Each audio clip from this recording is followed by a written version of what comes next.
Thank you for joining me on Legislative Update. I'm your State Representative Norm Johnson. The legislative session began on January the 14th with the opening ceremonies, which included the oath of office. The oath was administered by Washington State Supreme Court Justice Barbara Mattson.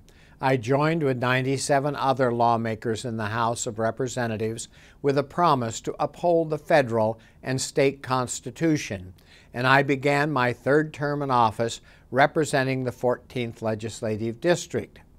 This year, the district looks much different because of the redistricting process that was completed just over a year ago. The 14th District used to be confined to Greater Yakima area and west to the top of White Pass, but in 2011, the Washington State Redistricting Commission took the previous year's census and redrew congressional and legislative boundaries.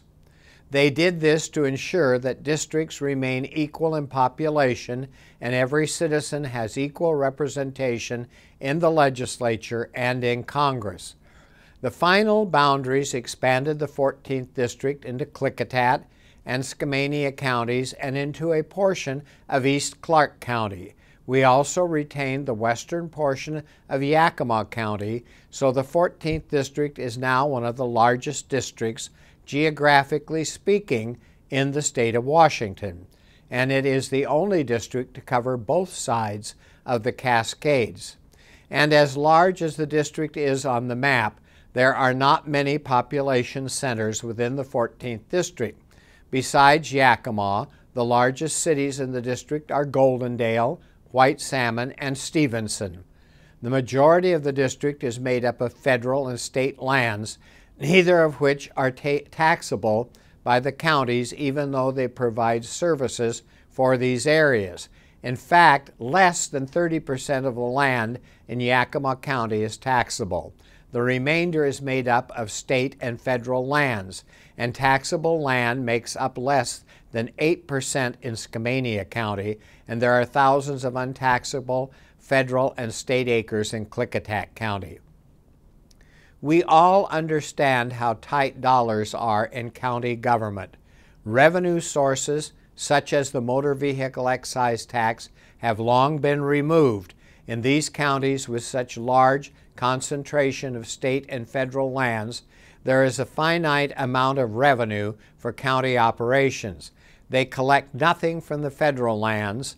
In the case of the state counties, may choose between collecting revenue from fines imposed by the State Department of Fish and Wildlife for hunting and fishing violations, or they can collect what is known as PELT funds.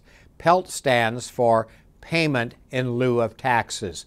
It is money the state pays to the counties in lieu of taxes on state lands that could otherwise be collected if those lands were privately owned. In the last biennium, the state reduced PELT funds to the counties in order to balance the state budget. This basically left many of our counties that have large state lands in a lurch, shortchanged. This year, I have introduced legislation that would allow our counties to collect both the PELT funds and revenue derived from fish and wildlife fines. House Bill 1073 would help provide more revenue to our counties with large untaxable lands without raising taxes. It will help to keep county services intact, even in tighter budget years. The measure is under consideration by the House Agricultural and Natural Resources Committee. As we continue into this session, I encourage you to contact my office anytime you have questions, comments, and ideas.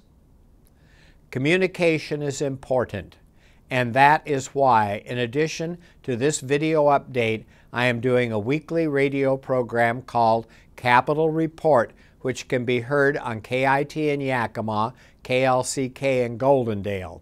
I also invite you to visit my website. You'll see the address below. Thank you again for joining me on Legislative Update. I'm your State Representative, Norm Johnson.